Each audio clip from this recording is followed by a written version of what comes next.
aforetime she had been one of Zubaydah's slaves.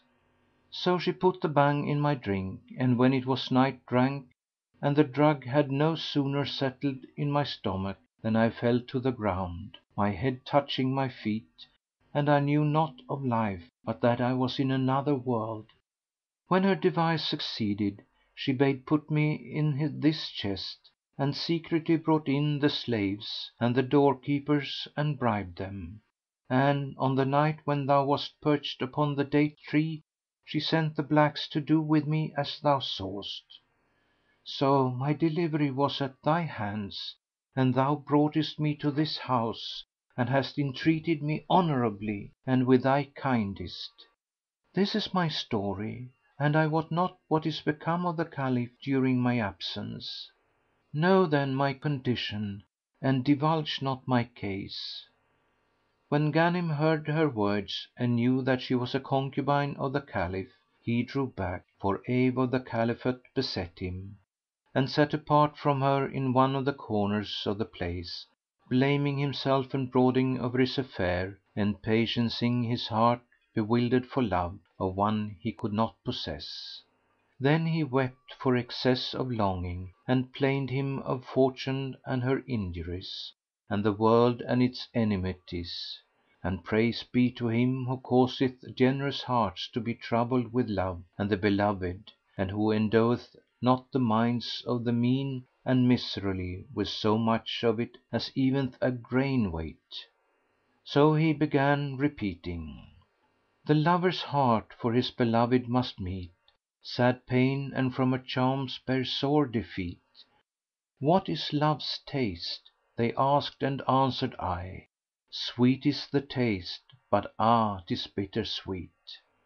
Thereupon Kut al Kulub arose and took him to her bosom and kissed him, for the love of him was firm fixed in her heart, so that she disclosed to him her secret and all the affection she felt; and, throwing her arms round Ghanim's neck like a collar of pearls, kissed him again and yet again; but he held off from her in awe of the Caliph.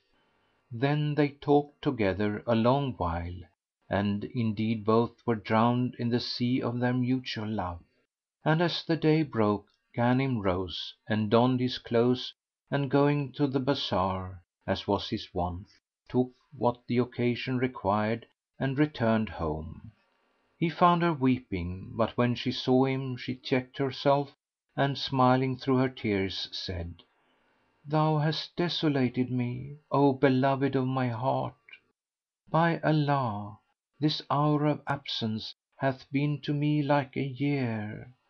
I have explained to thee my condition in the excess of my eager love for thee; so come now near me and forget the past and have thy will of me." But he interrupted her, crying, "I seek refuge with Allah! This thing may never be.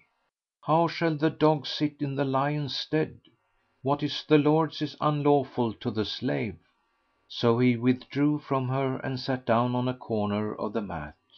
Her passion for him increased with his forbearance; so she seated herself by his side and caroused and played with him till the two were flushed with wine, and she was mad for her own dishonour. Then she sang these verses: "The lover's heart is like to break in twain, till when these coy denials, ah! till when?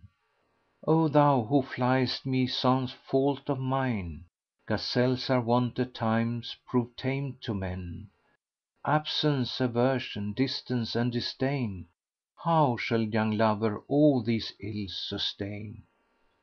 Thereupon Ghanim wept and she wept at his weeping, and they ceased not drinking till nightfall, when he rose and spread two beds, each in its place. "For whom is this second bed?"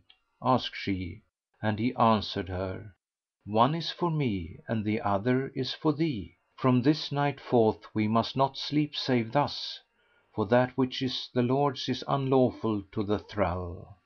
"O my master," cried she, "let us have done with this, for all things come to pass by fate and fortune." But he refused. and the fire was lighted in her heart, and, as her longing waxed fiercer, she clung to him and cried, "By Allah, we will not sleep save side by side!" "Allah forfend!" he replied, and prevailed against her, and lay apart till the morning, when love and longing redoubled on her and distraction and eager thirst of passion. They abode after this fashion 3 full told months, which were long and longsome indeed, and every time she made advance to him he would refuse himself and say, "Whatever belongeth to the master is unlawful to the man." Now when time waxed tiresome and tedious to her and anguish and distress grew on her, she burst out from her oppressed heart with these verses: "How long, rare beauty, wilt do wrong to me? Who was it bade thee not belong to me? Without a chance thou weddest inner grace, comprising every point of piquancy. Passion thou hast infused in every heart, from eyelids driven sleep by deputy. Erst was I wet, the spray made thin of leaf. O cassia spray, unleaf thy sin I see. The heart erst hunted, I, how is it I spy The hunter hunted, fair my heart, by thee? Wondrouser still I tell thee aye that I Am trapped while never up to trap thou be. Never grant my prayer, for if I grudge thyself, to thee I grudge my me more jealously, And cry so long as life belong to me, Rare beauty, how long this wrong to me?" They abode in this state a long time, and fear kept Ghanim aloof from her. So far concerning these two. But as regards the Lady Zubaydah, when, in the Caliph's absence, she had done this deed by Kut al Kulub, she became perplexed, saying to herself, "What shall I tell my cousin when he comes back and asks for her? What possible answer can I make to him?" Then she called an old woman who was about her and discovered her secret to her, saying, "How shall I act, seeing that Kut al Kulub died by such untimely death?" "O my lady," quoth the old crone, "the time of the Caliph's return is near; so do thou send for a carpenter and bid him make thee a figure of wood in the form of a corpse. We will dig a grave for it midmost the palace and there bury it. Then do thou build an oratory over it and set therein lighted candles and lamps, and order each and every in the palace to be clad in black.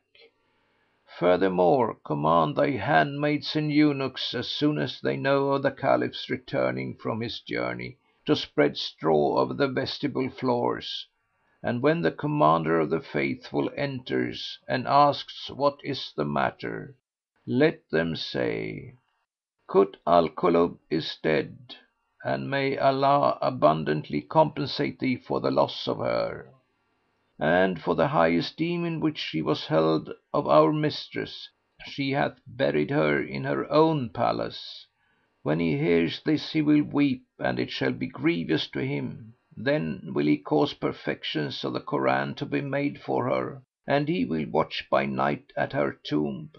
Should he say to himself, 'Verily Zubaydah, the daughter of my uncle, hath compassed her in jealousy the death of Kut al Kulub,' or if love longing overcoming him, and he bid her be taken out of her tomb, fear thou not, for when they dig down and come to the image in human shape, he will see it shrouded in costly grave clothes, and if he wish to take off the winding sheet that he may look upon her, do thou forbid him, or let some other forbid him, saying, 'The sight of her nakedness is unlawful.' The fear of the world to come will restrain him, and he will believe that she is dead and will restore the figure to its place, and thank thee for thy doings, and thus thou shalt escape, please Almighty Allah, from his slough of despond."